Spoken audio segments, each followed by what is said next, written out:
Hola hermanos, otra vez, bienvenidos. Ya estamos en la recta final, ya estamos en la lección 18. Vamos a tener un pequeño cambio en nuestro ataque al idioma y Katy nos va a decir lo que nos espera para hoy. Gracias, hermana Anita. Muy bien, pues en esta lección vamos a dejar los verbos de lado y nos vamos a concentrar nuevamente en los... Gracias, hermana Anita.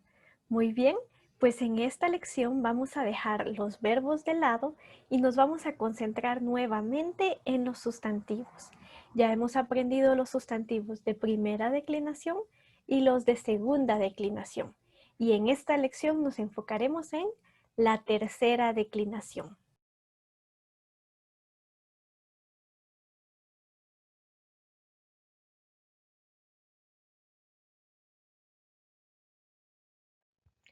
Recordemos que los sustantivos de primera declinación eran mayormente femeninos, mientras que los de segunda declinación eran masculinos generalmente o neutros, mientras que en la tercera declinación encontraremos en la misma proporción más o menos sustantivos femeninos, sustantivos masculinos y sustantivos neutros. Una característica de esta declinación es que el caso nominativo y el dativo, aunque a veces también el acusativo, como tienen una sigma, cuando ésta se contrae o se une con la raíz del sustantivo, se pierde parte de la raíz, por lo que tenemos que recurrir hasta nuestro caso genitivo para encontrar la raíz del sustantivo. Veamos entonces nuestra tercera declinación. Como pueden ver, esta tiene dos partes, una parte para los sustantivos masculinos o femeninos y otra para los sustantivos neutros. Recordemos que el artículo no cambia sin importar qué declinación sea, porque el sustantivo nos marcará el género del sustantivo. Ahora veamos que entre la declinación para femenino y masculino y la declinación para neutro hay pocas diferencias.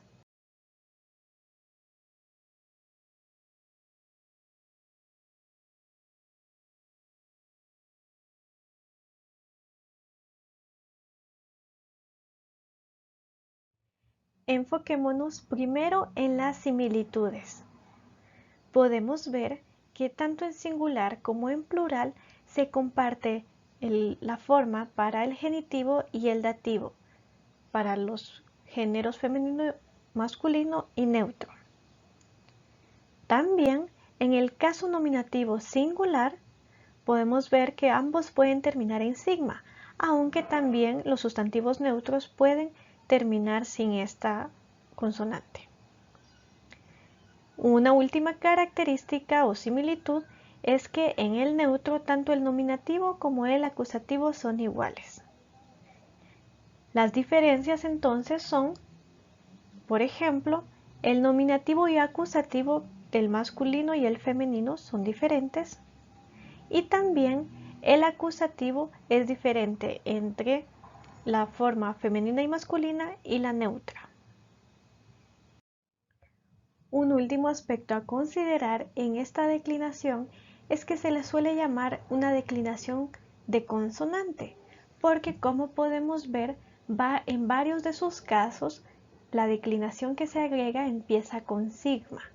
Así que ahora tendremos que prestar atención a cómo terminan los sustantivos para ver cómo se comporta esa última letra de la raíz cuando se une con la sigma. En esta lección nos enfocaremos en estudiar cómo se comportan los sustantivos cuya raíz termina en consonante. Veamos primero los que terminan en consonante muda. Sucederá lo mismo que sucedía con los verbos. Si es una consonante labial como pi, beta y fi, cuando se una con la sigma se convertirá en psi. Si es una gutural como kappa, gamma y ji, al unirse a la sigma de la tercera declinación se convertirá en xi. Y si es una consonante dental como tau, delta, zeta o zeta, cuando se una con la sigma quedará solamente la sigma. Tenemos aquí un ejemplo con dos sustantivos femeninos, geharis, que es la gracia, o genux, la noche. Podemos ver que la raíz es harit, terminada en una consonante muda dental, tau, harit. Pero cuando se une con la sigma, esta tau se vuelve sigma y por tanto queda haris. Por lo que podemos ver que no en todos los casos se conserva la raíz. En algunos casos donde hay sigma, se convierte un poco y cambia la raíz. Tenemos geharis, tes haritos, te hariti, ten harin. En el plural, hai harites, ton hariton, tais haris harisin. Notemos que aquí nuevamente la tau se convirtió en sigma y tas haritas. Por otro lado tenemos nuctos, que la raíz es nuct, pero podemos ver que esta capa se volvió xi, tanto en el nominativo nux como en el dativo plural nuxi. Veamos esta oración. Hutos elcen prosauton nuctos. Aquí tenemos un sustantivo en tercera declinación. Nuctos, recordemos que está en caso genitivo y hay que prestar mucha atención a que es tercera declinación porque si no fácilmente podría confundirse con un sustantivo de segunda declinación nominativo. Lo traducimos, este vino hacia él de noche porque es genitivo. Aprendamos ahora una parte de vocabulario que incluye sustantivos de tercera declinación terminados en consonante muda. Gegune o tesgunaikos, la mujer de la mujer. Observemos que cuando aprendamos los sustantivos de tercera declinación, aprenderemos tanto en la palabra en caso nominativo como en caso genitivo, porque observemos que la raíz se conserva en el genitivo. Por ejemplo, aquí la raíz es gunaik, no gun. Entonces podemos conservarla de esta forma. Helpis, teselpidos, la esperanza, de la esperanza. Genux, tesnuctos, la noche, de la noche. Hopus, tu podos, el pie, del pie. G-sarx, tesarcos, la carne, de la carne. La raíz es sarc. G-haris, tesharitos, la gracia, de la gracia. La raíz es harit. G-heir, tesheiros, la mano, de la mano. La raíz es heir. Tofos, tu fotos, la luz, de la luz. La raíz es fot. To judor, tu judatos, el agua, del agua, donde la raíz es judat. Podemos ver que tenemos sustantivos femeninos, masculinos y neutros.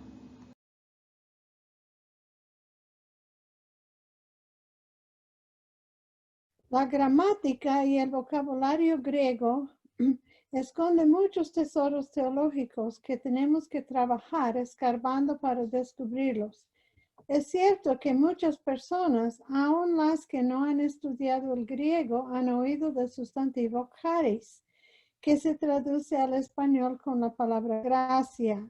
Este término aparece 155 veces en el Nuevo Testamento y la verdad que expresa es el fundamento sobre el cual basamos nuestra salvación eterna. Esta palabra forma parte de nuestro vocabulario del capítulo 18. La palabra charis lleva varios conceptos interesantes en el Nuevo Testamento. En el primer lugar, se usa por parte del otorgador la dispensación amistosa de la que procede el acto bondadoso, gracia, bondad, buena voluntad en general, especialmente con referencia al favor o a la gracia divina. Destaca su libre disposición y universalidad, su carácter espontáneo en el caso de la gracia redentora de Dios. En segundo lugar, la palabra gracia también puede usarse para expresar la idea de dar gracias por parte del receptor o para expresar una conciencia del favor recibido, un sentimiento de gratitud. Tercero, la palabra gracia puede referirse a un donativo, ofrenda o beneficio para otro. Lo que muchos no reconocen es que el significado profundo de la palabra charis también forma la raíz de otros términos griegos como charizomai o charin o carisma o charaito. Mencionaremos brevemente a continuación la definición y la relación estrecha que estas palabras llevan con la palabra charis. Un estudio profundo de cada uno de estos términos tendrá que quedarse para otra ocasión. Primero, veamos algo de la belleza de la palabra charizomai. Puede observar que es un verbo, implicando que expresa algún tipo de acción. Al convertir la palabra gracia en un verbo, quedaríamos con algo como graciar o demostrar o extender gracia. Esto es exactamente lo que significa charizomai. Cuando aparece con el acusativo, se puede traducir perdonar o por gracia remitir la ofensa o el pecado de alguien. Desviémonos un momento para aclarar un detalle interesante. Debemos recordar la importancia de no depender solamente del texto traducido para el significado de una palabra. Además de que charizomai puede expresar el concepto de perdonar, existe la palabra aphiemi, que básicamente significa dejar, aunque en muchas ocasiones se traduce también como perdonar. Al tomar en cuenta los dos términos traducidos como perdonar, observamos que cuando perdonamos, por un lado debemos extender gracia a la persona que nos ha ofendido. Por otro lado, debemos simplemente dejar de tomar en cuenta las ofensas cometidas hacia nosotros. Al pensarlo bien, esto es exactamente lo que Dios hace cuando aceptamos a Jesucristo como nuestro Salvador personal. Para concluir, mencionaremos las palabras charin, charisma y charito. La palabra charin es en realidad el acusativo del sustantivo charis, que expresa la gracia, agradecimiento o gratitud que ocasiona el gozo, placer o aceptación por una bondad entregada o deseada. La palabra carisma es un sustantivo que procede del verbo charizomai, ya mencionado, y se refiere a un regalo que procede de la gracia o beneficio no merecido. Carisma también se relaciona directamente con los dones o regalos del Espíritu para el ministerio, mencionados en Romanos, Corintios y Primera de Pedro. Mencionamos finalmente el verbo charito, que es similar a charizomai, mencionado anteriormente. Charito habla de extender gracia, alto honor o gran favor. Un ejemplo del uso de este verbo aparece en el mensaje del ángel a María en Lucas 1:28, como grandemente favorecida por Dios. En esta meditación pudimos observar brevemente cómo el sentido profundo de la palabra charis forma la base, la raíz de otros términos íntimamente relacionados con la gracia de Dios en nuestra salvación, Al mismo tiempo, llevan una relación estrecha con la manera en que la gracia de Dios debe evidenciarse en nuestras relaciones con otras personas. Anímese con la belleza que le ofrece el estudio profundo de los términos de la Biblia y aún las distintas palabras formadas de la misma raíz. Ahora observemos los sustantivos que terminan en consonante líquida. Seguirá un patrón muy similar al de los verbos. Recordemos que cuando hay una raíz líquida generalmente son asigmáticos, es decir, que cuando la declinación que empieza con sigma se una a estas consonantes, generalmente no aparecerá esta sigma. Y al mismo tiempo, a veces la presencia o la no presencia de la sigma modificará levemente la raíz.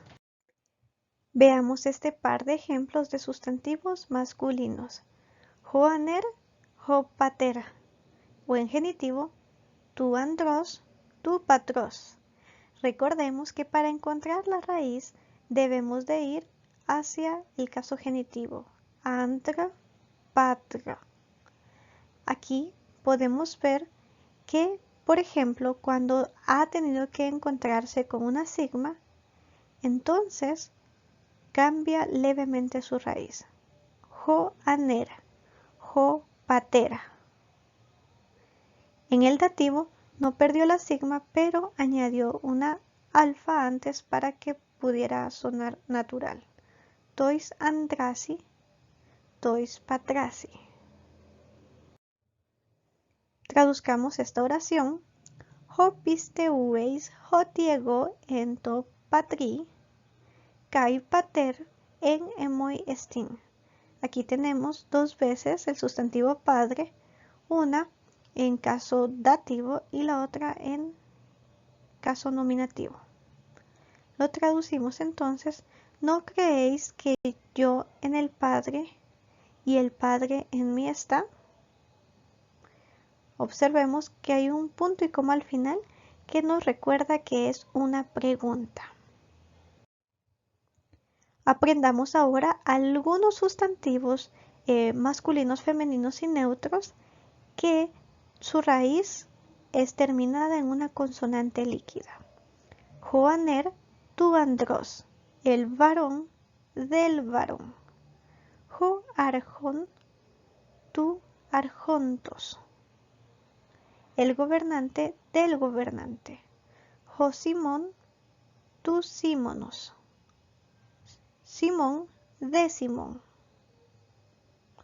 Jo pater, tu patros, el padre del padre. Gemeter, tes metros, la madre de la madre. Y por último, un sustantivo neutro, topur, tu puros, el fuego del fuego. Por último, vamos a estudiar unos sustantivos que terminan en una consonante que, aunque es muda, tau, funciona como los líquidos, puesto que no añade la sigma. Estos sustantivos son los que en nominativo son ma y en genitivo mat. Veamos un par de ejemplos.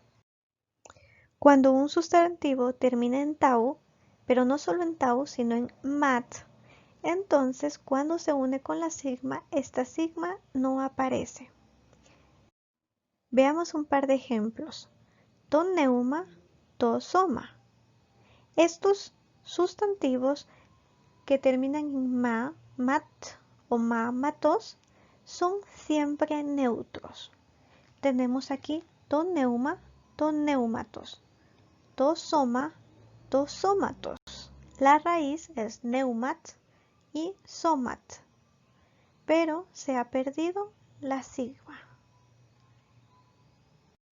Traduzcamos este ejemplo. Kai toaima Yesu kazarizei gemas apo pases jamartías. Aquí tenemos el sustantivo neutro toaima. Toaima puede estar tanto en caso nominativo como en caso acusativo. Y en este caso será el caso nominativo. y la sangre de Jesús nos limpia o limpia a nosotros de todo pecado. Aprendamos 8 sustantivos neutros que entran en esta categoría. Toaima, tuaimatos, la sangre de la sangre. Tocélema, tucelématos, la voluntad de la voluntad. Toónoma, tuonómatos, el nombre del nombre. Toneuma, tuneumatos, el espíritu del espíritu. Observemos que todos estos sustantivos en el caso nominativo terminan en ma y en el genitivo en matos. To rema, tu rematos, la palabra de la palabra. To sperma, tus spermatos, la semilla de la semilla. To stoma, tus tómatos, la boca de la boca. To soma, tus sómatos, el cuerpo del cuerpo. Recordemos estos sustantivos neutros como los matos. Esto es todo por la lección de esta semana. Descarguen el capítulo 18 para estudiarlo, realicen el ejercicio y en esta semana también realizarán el laboratorio 4 que pueden encontrar en el aula virtual. Repasen el vocabulario cada semana. Si Dios lo permite, nos vemos en nuestra siguiente videoconferencia. ¡Felicitaciones!